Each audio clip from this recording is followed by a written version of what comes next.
Ok, irmãos, bom dia. Irmão Gessé disse que hoje a pregação ia ter um fundo musical e quem está aqui percebe, tá bom? A água correndo, né? Graças a Deus, e Deus tem salvado pessoas aqui nesta igreja. Vamos ter batismo, hoje de manhã, batismos, né?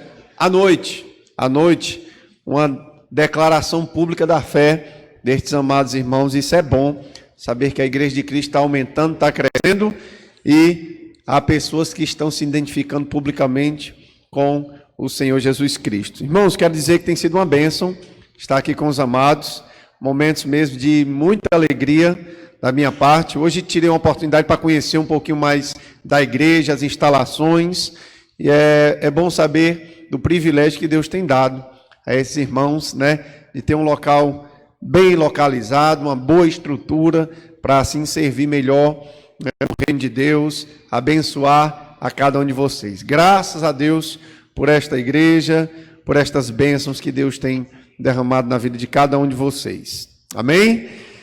Hoje eu quero continuar nosso tema, constrangidos, não é? O amor de Cristo nos constrange, e hoje eu quero ir para o Novo Testamento. Quero chamar a sua atenção para a carta de Paulo à igreja de Colossos. E eu quero ler capítulo 1, a partir do verso 13.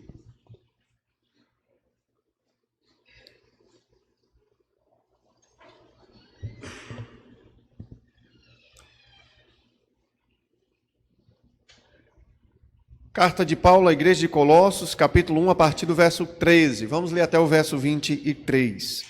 Diz assim a palavra de Deus: Ele nos libertou do império das trevas e nos transportou para o reino do Filho do seu amor, no qual temos a redenção, a remissão dos pecados.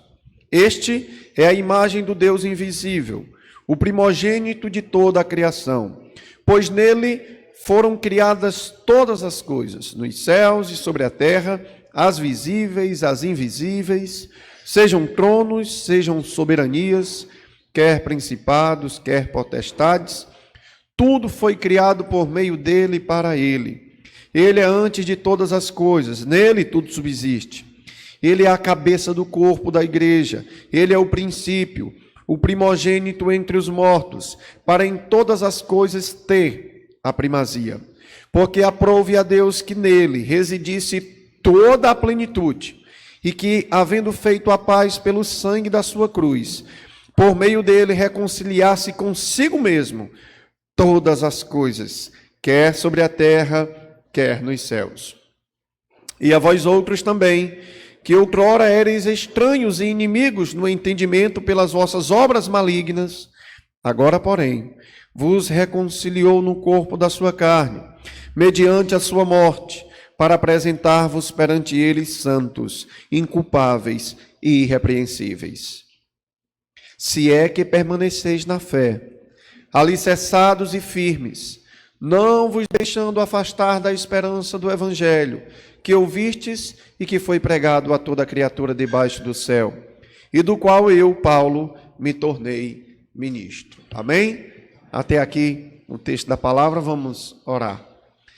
Pai eterno, estamos diante da tua palavra, palavra santa, inspirada, texto autoritativo para nossas vidas, e esperamos, Deus, fazer uma leitura correta do texto sagrado, consequentemente interpretá-lo e aplicá-lo às nossas vidas. Que o Senhor nos auxilie nessa tarefa esta manhã, em nome de Cristo. Amém. Amém. Irmãos, uma coisa que me deixa constrangido, né? Às vezes, tem irmãos que sempre fazem isso comigo, lá na igreja. A gente sai para comer alguma coisa e nunca deixa eu pagar. É bom, né? É bom. Mas deixa a gente constrangido? A gente fica. Eu digo, irmão, eu tenho dinheiro, dá para me pagar, né? Eu tenho dinheiro. Não, o senhor paga na próxima. Aí eu digo, chegou a próxima. Ele diz, mas vamos deixar para outra, né? Eu sei que eles estão querendo ser, né, ali graciosos. É bom. Mas quando é demais, constrange a gente. Tem um irmão lá pertinho da igreja, ele tem um comérciozinho pequeno. Comércio bem pequenininho mesmo, né? E eu já não vou comprar mais lá, porque ele nunca deixa pagar. Ele sempre diz, leve. Ontem mesmo, nós estávamos fazendo um dia de mutirão lá na igreja, né? E a gente, irmão, vai lá comprar a coisinha lá no irmão Robério. Aí o irmão chega e fala, pastor, não vou mais não. Eu digo, por que, irmão? Eu já sei qual é o problema. Ele nunca recebe, né? Ele nunca, e a gente fica constrangido, né? Mas tem uma forma mais constrangedora ainda, né? O irmão chama, você não tem condição. Aí diz, irmão, não vou não. Aí diz, mas você nunca tem coragem de dizer porque não tem o dinheiro, né? Mas você fica mais constrangido ainda, né? Quando você tem e não lhe deixa pagar, né? Você fica constrangido. E pior ainda quando você não tem. E você se senta lá na mesa, né? E você não tem. Chegar lá no irmão Robério, né? Com dinheiro e ele não aceitar é constrangedor. Mas chegar lá sem dinheiro, aí é dose. Aí o problema é maior. E é exatamente isso que acontece no nosso relacionamento com Cristo. Cristo não nos deixa pagar. Mas não é por outra coisa. É porque a obra dele é suficiente. É suficiente. E você não pode acrescentar nada a ela. Você não pode dizer, Cristo, deixa eu pagar só essa partezinha, esses 10%. Aí Jesus diz, você não pode. Não dá. Mas, Senhor, eu vou ficar constrangido. Fique constrangido com o grande amor de Deus. Irmãos, é isso que Paulo vai nos falar na carta à igreja de Colossos. E o problema é maior. Você não tem nada para oferecer a ele.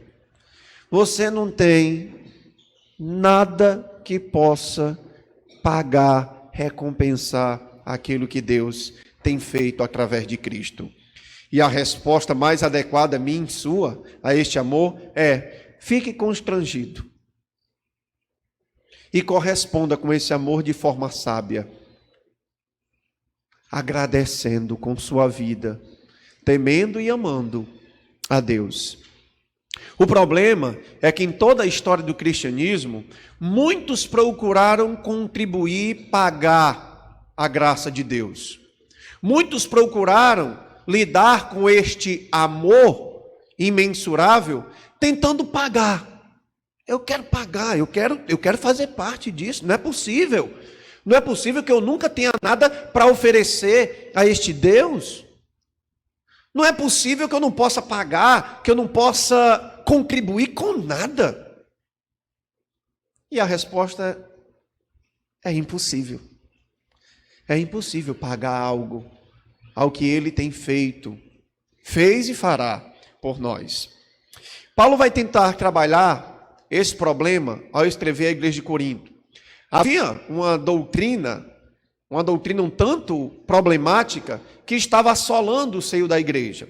E alguns irmãos estavam ali querendo pagar, querendo contribuir. E Paulo escreve para falar sobre a suficiência da obra de Cristo.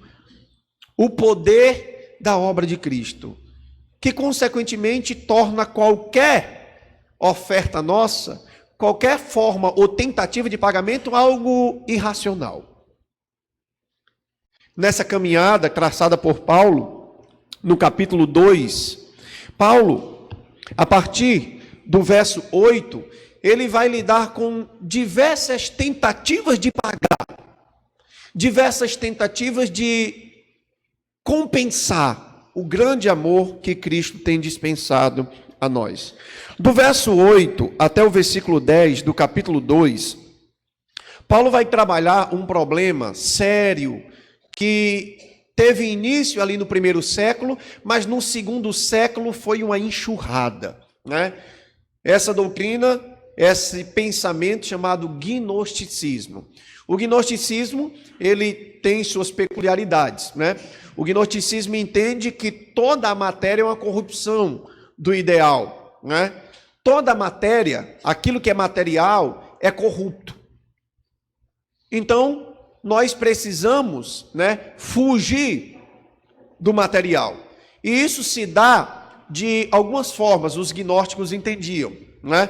Você precisa ter, né, um conhecimento, uma base de conhecimento que lhe permita, né, esta salvação. O mundo das ideias de Platão, né, é aqui algo que influenciou muito os gnósticos. Platão ele entendia que toda a matéria é uma corrupção do mundo ideal. O mundo das ideias é um mundo ideal. E nós extraímos os particulares desse mundo das ideias, né? Você olha para o mundo das ideias, você tira o ideal de cadeira, o ideal de um ar-condicionado, o ideal de pessoa. Mas quando isto se torna palpável, você tem a corrupção, né? Você tem a corrupção daquilo que é ideal. E muitos gnósticos entendiam isso, né? Que a matéria é intrinsecamente má. E nós precisamos fugir disto. O que Paulo vai colocar é que isto é um pensamento errado. Isso não é bíblico. E ele vai mostrar como Cristo corporalmente, nele habita toda a plenitude da divindade. Como a suficiência de Cristo se dá mesmo em seu corpo, né? Fugindo daquilo que era apresentado por uma ala do conhecimento da época. Então ele vai dizer no verso 8, 9 e 10: cuidado que ninguém vos venha enredar com sua filosofia e vãs sutilezas, conforme tradição dos homens, conforme o rudimento do mundo, e não segundo Cristo, porque nele habita corporalmente, no corpo de Cristo, fisicamente. Como assim? Ele veio e ministrou ao homem toda a plenitude da divindade. Diz ainda no verso 10: também nele, em Cristo, estáis aperfeiçoados. Ele é o cabeça de todo poder, de todo governo, todo principado e toda potestade. Em Cristo, corporalmente, habita todo poder, e é nele que somos aperfeiçoados. É nele que somos aperfeiçoados de forma a termos a graça da salvação, a termos as bênçãos celestiais. É a partir dele, corporalmente, que nós conseguimos e obtemos toda a graça de Deus. Então, Paulo procura combater essa ideia de que a matéria é intrinsecamente má, apontando para Cristo e dizendo que nele habita corporalmente toda a plenitude da divindade. É nele que nós somos salvos. Não é necessário um conhecimento superior, é necessário conhecer a Cristo e ser aperfeiçoado por meio da obra dele. Essa tentativa de nos aproximar do divino por meio da capacidade humana, ela não é bíblica, ela não é saudável. Precisamos de Cristo, porque nele habita a plenitude da divindade. Nele tudo subsiste. Nele temos todo o poder. Ele é o cabeça de todo principado e potestade. A suficiência de Cristo anula qualquer tentativa humana de se aproximar de Deus por nossas forças, por nossa capacidade, por nossa sabedoria. Cristo anula qualquer tentativa nossa de nos aproximar dele, tentando pagar, tentando contribuir, tentando satisfazê-lo com nossas qualidades. Mas outro problema, Paulo vai tentar trabalhar aqui também, né? Que é o legalismo. E toda tentativa, irmãos, de acrescentar algo à obra de Jesus constitui-se legalismo, né? Eu sou salvo por meio da obra de Cristo, mas eu preciso... Esse acréscimo se torna um legalismo. E essa doutrina que estava ali, né, adentrando a igreja de Colossos e as igrejas vizinhas, como a igreja de Laodiceia e Herápolis, como vamos ver no capítulo 4, essas igrejas estavam aí sendo seduzidas por essa tentativa de pagar, de contribuir com a obra de Cristo.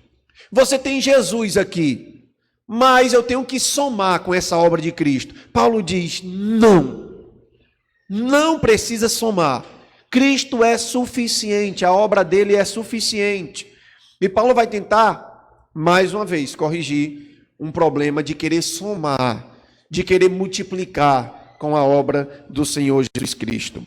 Do verso 11 até o verso 17, você vai perceber Paulo aqui corrigindo outro sério problema que envolvia essa doutrina, tá bom? E aqui o legalismo é colocado.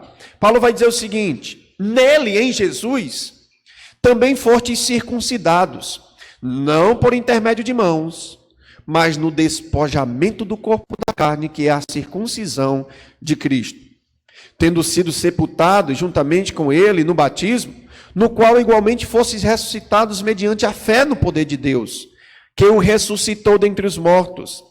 E a vós outros que estáveis mortos pelas vossas transgressões e pela incircuncisão da vossa carne, vos deu vida, juntamente com ele, perdoando todos os nossos delitos, tendo cancelado o escrito de dívida que era contra nós e que constava de ordenanças, o qual nos era prejudicial, removeu inteiramente, cravando na cruz e despojando os principados e as potestades, publicamente expôs ao desprezo, triunfando deles na cruz. Verso 16. Ninguém, pois, vos julgue por causa de comida, bebida, ou dia de festa, ou lua nova, ou sábados, porque tudo isso tem sido sombra das coisas que haviam de vir. Porém, o corpo é de Cristo. E Paulo, obviamente, tratando aqui de algumas questões judaicas, que estava também influenciando a igreja de Colossos, Paulo aponta para a insuficiência destas obras. Paulo vai falar sobre algumas questões. Primeiramente, vai falar sobre a circuncisão. Paulo teve sérios problemas com os judaizantes de sua época por conta da circuncisão.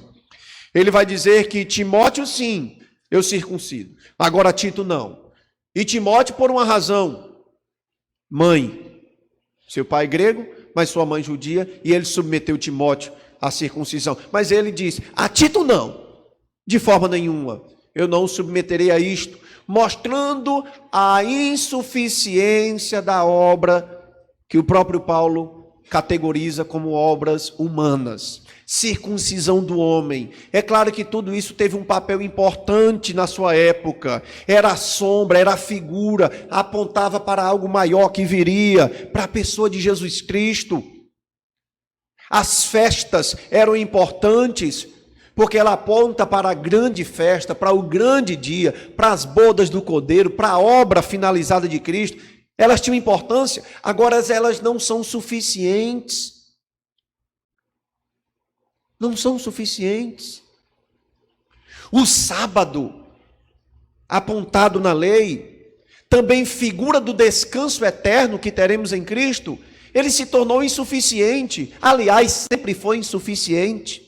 Circuncisão, festa, sábados, lua nova, festa também celebrada pelos judeus. O que Paulo quer dizer é, não adianta vocês quererem somarem a obra de Cristo. Tudo isso tinha um papel. Servir de placa, servir de sinalizador e apontando para Jesus. E dizendo, é nele o nosso descanso, é nele a nossa festa, é nele a nossa circuncisão, nele somos plenamente aperfeiçoados, capacitados. A obra dele torna tudo isso, toda essa tentativa nossa de nos aproximar de Deus, algo irrelevante e muitas vezes desnecessário. Paulo mostra que essa tentativa do homem de querer contribuir e somar com a obra de Deus, ela não é sábia, porque Cristo é suficiente. Sua obra tornou tudo aquilo que era realizado sombra. A obra de Cristo, ela é suficiente, plenamente suficiente. Outra questão que Paulo vai trabalhar, outra forma de tentar corrigir aquelas pessoas a quem ele escreve, a igreja de Colossos e igrejas vizinhas, Laodiceia e Herápolis, é mostrar também que o misticismo também não é uma forma saudável de querer contribuir. Essa mentalidade de querer somar com a obra de Cristo não é boa. Não é boa. porque Cristo é suficiente. E dos versos 18 e 19, Paulo vai trabalhar o misticismo aqui, que havia também, essa doutrina, né, tão atuante, tão grande ali, né, algo misturando legalismo, misturando também gnosticismo e também misticismo, versos 18 e 19. E Paulo vai procurar corrigir mais um problema ali na igreja. Ele diz no verso 18: ninguém se faça árbitro contra vós outros, pretextando humildade e culto dos anjos, baseando-se em visões, enfatuados, sem motivo algum na sua mente carnal, e não retendo a cabeça, da qual todo o corpo, suprido e bem vinculado por suas juntas e ligamentos, cresce o crescimento que procede de Deus. Ninguém, diz Paulo, se faça árbitro, juiz entre vós, pretextando humildade, julgando-se humilde e baseando-se em visões, adoração de anjos e negando a cabeça, negando a Cristo. Paulo vai trabalhar aqui, né, algo muito comum também naquela época. Os romanos, eles tinham suas religiões, assumiam religiões, né, as religiões de mistérios, né, e aqui o que nós temos, irmãos, é um misto de religiões, né? Você tem doutrina grega, você tem o gnosticismo, você tem judaísmo aqui também, né, trazendo legalismo. Você tem também aqui religiões de mistério, místico, muito apreciado pelos romanos ali no primeiro século. Então você tem uma mistura aqui, um misticismo. E tem muitas pessoas que fazem isso, né? Na tentativa de se aproximarem de Deus, eles juntam todas as religiões. Vamos juntar tudo. Vamos fazer aqui uma misturada, né? Rapaz, pega um pouquinho de cada coisa. E a tentativa é, talvez Deus se agrade. Talvez Deus se agrade, né? Existem pessoas hoje que elas vão, né? Elas vão na igreja católica, elas vão na igreja protestante, elas vão na macumba, elas vão em centro espírita. Ela diz, não, tudo é de Deus, né? E se eu tiver errado numa, eu estou certo no outro, né?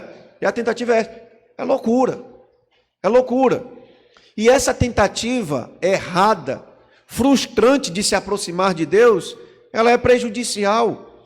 Paulo vai dizer, olha, que ninguém vos enrede com essa falsa humildade, né? Baseando-se em visões, baseando-se em visões angelicais, que ninguém faça isso, né? Que ninguém vos engane, pretextando humildade com base nisto. Paulo vai mostrar que esse misticismo, esse misto de religiões, esse misto de pensamentos, ele não contribui, ele não é saudável. E no verso 9, ele diz, fazendo isso, e não retendo a cabeça, não tendo a pessoa de Cristo, é nele que todo o corpo é suprido, é vinculado, é nele que juntas e ligamentos crescem para o crescimento que procede de Deus. É em Cristo, é em Jesus Cristo. E tudo isso, irmãos, são tentativas de querer somar, de querer contribuir, de querer botar a mão no bolso e tentar. Deus, recebe isso aqui. Eu estou guardando a festa, eu estou guardando o sábado, eu estou fazendo isso, eu estou me circuncidando, eu estou fazendo... Com o entendimento de que você quer somar esta obra, quer também contribuir com ela. Não é isto que Deus espera de seus servos. Não é isto. Por fim, do verso 20... até o verso 23, Paulo vai tentar combater mais uma tentativa de querer somar a obra de Jesus, de querer se aproximar de Deus com base em méritos, com base em força humana, com base nas obras, verso 20 a verso 23. Paulo vai dizer: se vocês morreram com Cristo para os rudimentos do mundo, por que, como se vivesse no mundo, vos sujeitais a ordenanças? E aqui, não manuseie isto, não proves aquilo, não toques aquilo outro, segundo os preceitos e doutrina dos homens. Pois todas essas coisas com uso se destroem. Tais coisas com efeito têm aparência de sabedoria, como culto de si mesmo, e de falsa humildade, e de rigor ascético, todavia não tem valor algum contra a sensualidade. Paulo aqui vai combater o ascetismo, aquela ideia de se abster das coisas com a tentativa de se aproximar de Deus. Nós vamos nos aproximar de Deus quando nós nos abstermos do casamento, quando nos abstermos da comida, quando nos abstermos do convívio social, vamos para os mosteiros, vamos viver vidas separadas do convívio, né? Vamos sair da cidade. É esse ascetismo que nos aproximará de Deus, que vai nos ligar a Deus. E Paulo diz: mentira, mentira. O ascetismo não tem valor algum, né? Muitas pessoas tentaram vencer o problema da imoralidade se enclausurando, né? Monges, no período medieval, Lutero e tantos outros. Mas Jesus diz: se no teu pensamento tu tiveres impureza, tu já adulteraste. Então o que Paulo vai dizer é: o ascetismo ele não tem valor algum contra a sensualidade, não tem poder algum. Essa tentativa de nos achegar a Deus por meio de métodos ascéticos, né? Abstendo-nos de coisas que são boas e saudáveis e até recomendáveis pela Bíblia, por Deus, o casamento, a comida e tantas outras coisas boas. Paulo diz: não é dessa forma que nós vamos nos ligar a Deus, nos relacionar saudavelmente com Deus. Não queiram contribuir com a obra de Deus, sendo legalistas, sendo ascéticos, sendo gnósticos, sendo místicos. Vocês não vão conseguir. Vocês não vão querer, vocês não podem contribuir. Vocês não podem satisfazer o Pai por meio disto. Mas Paulo, nós queremos contribuir. Paulo diz: vocês não podem. Satisfaçam-se com isto. Jesus é suficiente. Jesus, sua obra redentora, é quem nos une ao Pai, é quem nos reconcilia com Deus. A obra dele é suficiente, tornando todas as nossas obras desnecessárias. Toda a nossa tentativa de nos aproximar de Deus por meios ascéticos, legalistas, místicos, gnósticos, frustração. Paulo disse: se vocês já foram reconciliados com Cristo, por que que vocês se submetem a ordenanças como estas? Coisas legítimas. E isso não tem valor algum contra a sensualidade, não tem poder para guardar seus corações. Irmãos, a obra de Cristo é para nos constranger mesmo.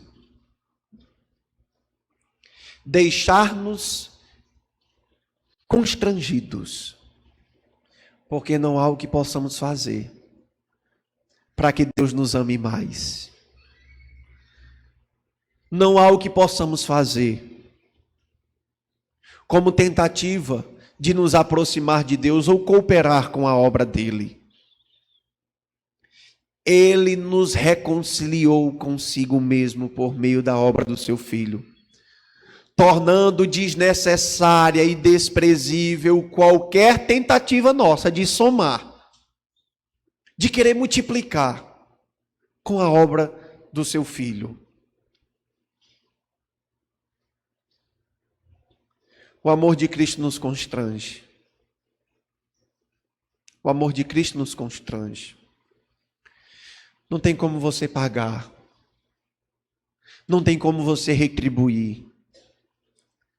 Não tem como você, com suas tentativas, querer dizer para Deus: Deus, o Senhor fez muito por mim, mas pelo menos eu fiz isto, né?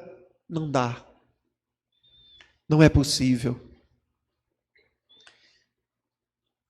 E nossa resposta, obviamente, a tudo isto é: amemos a Deus, sejamos gratos a Deus, porque temos recebido muito dele e nada podemos oferecer para que o amor dele seja maior por nós. Se você perguntar a Deus, o que é que eu faço para que o Senhor me ame?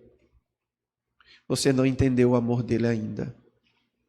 O que é que eu faço para que o Senhor me ame mais? Resposta: nada. Porque você não pode oferecê-lo nada. Você não pode dar nada a ele. Em contrapartida, ele te deu tudo. Satisfazer-nos em Cristo é a melhor resposta que nós podemos dar ao grande amor de Deus. Satisfaça-se com o amor dele. Olhando para a cruz, digamos: Senhor, nada posso te oferecer, nada posso te dar, nada posso dar em troca, nada posso contribuir, minhas obras não são capazes de somar, porque Cristo é suficiente. Cristo unicamente satisfaz o Senhor. E foi por isso que Paulo, no capítulo 1, verso 13 até o verso 23, texto que iniciamos esse momento, ele mostra a suficiência da obra de Cristo. Alguns entendem que este texto se trata de um cântico pré-paulino, que Paulo utilizou, colocou dentro do corpo da carta e encaminhou à igreja de Colossos. Outros entendem que Paulo tinha capacidade suficiente de compor esse cântico, né? Existe uma forma métrica aqui que nos leva a entender que aqui é um cântico, que aqui é uma poesia. Então, de forma poética, lançando mão de um documento pré-paulino ou de autoria paulina, Paulo diz o seguinte: Ele, Jesus, nos libertou do império das trevas. O próprio nos transportou para o reino do Filho do seu amor. Nele temos a redenção, a remissão dos pecados. Nele, em Cristo. Ele, Jesus, é a imagem do Deus invisível, o primogênito de toda a criação, não como criado, mas como aquele que tem primazia sobre toda a criação.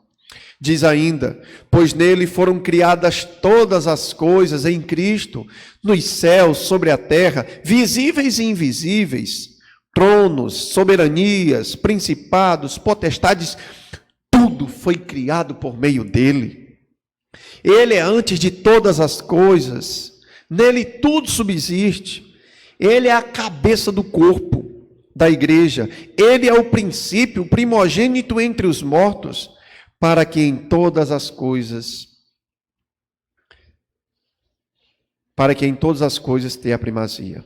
Porque aprouve a Deus que nele residisse toda a plenitude, e que, havendo feito a paz pelo sangue da sua cruz, por meio dele, reconciliasse consigo mesmo todas as coisas, quer sobre a terra, quer nos céus. Por meio de Cristo, todas as coisas estão sendo reconciliadas com Deus. E a nós, a vós outros também, que outrora éreis estranhos e inimigos no entendimento pelas vossas obras malignas, agora, porém, vos reconciliou no corpo da sua carne, mediante sua morte, para apresentar-vos perante ele santos, inculpáveis e irrepreensíveis. A obra de Cristo nos reconcilia e mediante a morte dele somos apresentados diante de Deus santos, inculpáveis e irrepreensíveis. E uma condição é colocada aqui: se é que estamos permanentes nessa fé. alicerçados em Jesus, alicerçados, firmados na obra de Cristo, não vos deixando afastar da esperança do evangelho que ouvistes, e que foi pregada a toda criatura debaixo do céu, e do qual eu, Paulo, me tornei ministro. Apeguemo-nos à verdade de que Cristo é suficiente para nos reconciliar com Deus, que a sua obra redentora, ela foi capaz de nos tornar santos e irrepreensíveis para aquele grande dia, de forma que toda tentativa nossa de querer somar é algo ruim, não é bom, não é saudável. Você não pratica boas obras para ser salvo. Você vive o evangelho porque você já foi salvo. Você vive as boas novas do evangelho, você corresponde com o amor de Deus, não para ser salvo, mas porque um dia você foi resgatado. Você já é um salvo e você vive para a glória desse Deus que lhe redimiu, constrangido sempre por esse grande amor, que lhe envolveu de forma tão forte, que não nos deixa escolha, senão a de vivermos vidas íntegras, retas, constrangidos por esse grande amor. Irmãos, esse constrangimento vai nos acompanhar por toda a eternidade. Toda a eternidade. Ah, pastor, mas é tão ruim estar sendo constrangido, né? Com Cristo não tem escolha. Ele sempre nos agracia. Ele sempre nos alimenta. Ele sempre nos fortalece. A obra redentora começa com Ele e termina com Ele. Você não pode querer somar a ela. Você não pode contribuir com a obra dele. Pela graça sois salvos mediante a fé. Isso não vem de vós, é dom de Deus. Não de obras para que ninguém se glorie. Para que ninguém se glorie. Para que ninguém um dia chegue diante dele e diga: Senhor, louvado seja o Senhor pela tua obra, mas também louvado seja eu por minha contribuição. Não tem isso no reino. Nós somos feitura dele, criados em Cristo, salvos em Cristo, para a prática das boas obras. Boas obras são a consequência de alguém que conheceu a Cristo e que está eternamente constrangido pelo seu grande amor. Viver uma vida constrangida é o que Deus quer de mim e de você. Uma vida na qual eu e você possamos olhar para a cruz e dizer: suficiente. Louvado seja Deus por isso. Por toda a eternidade quero viver constrangido. Quero viver para a glória desse Deus, temendo esse Deus, me satisfazendo nele. Porque ele não precisa de mim para nada. Em contrapartida, precisamos dele para tudo. Graças a Deus por seu amor infinito. Vivamos constrangidos por toda a eternidade, adorando e servindo o nosso Deus, pois para isso fomos salvos, para vivermos eternamente gratos a esse amor que nos constrange e que nos satisfaz. Amém? Oremos. Pai de eterna bondade, Deus gracioso, louvamos o teu nome, porque tua obra é suficiente. No que dependesse de nós, estávamos ainda afastados, estaríamos ainda, Deus, peregrinando, buscando ferramentas, buscando métodos, buscando forma de satisfazer o Senhor.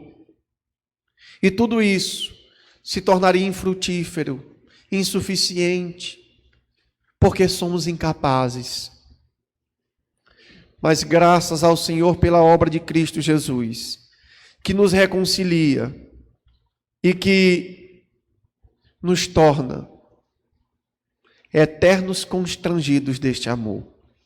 Ó Deus, obrigado por esta igreja. Obrigado, Senhor, por mais um ano aqui residindo nesta comunidade, cada irmão envolvido em tornar o teu nome conhecido, a manifestar este amor que nos alcançou aos perdidos. Abençoa, Deus, esta igreja, a liderança, cada irmão, e que esse constrangimento nos impulsione, que esse constrangimento nos leve a discipular mais, a fazer mais missões, que esse constrangimento nos conduza a uma vida de santidade, de devoção, de adoração, que esse constrangimento nos faça vivermos vidas que te honrem, que te louvem. Obrigado, Pai, pela obra de Cristo. Obrigado porque ela nos satisfaz. Ela é completa, ela é suficiente. E nos ajuda também a enxergar nossa insignificância e nossas tentativas frustradas de querer te satisfazer, de querer nos achegar a ti por meio de nossas obras. Obrigado, Senhor. Nos constrange cada dia mais com esse amor. Em nome de Jesus, eu te oro e te agradeço. Amém.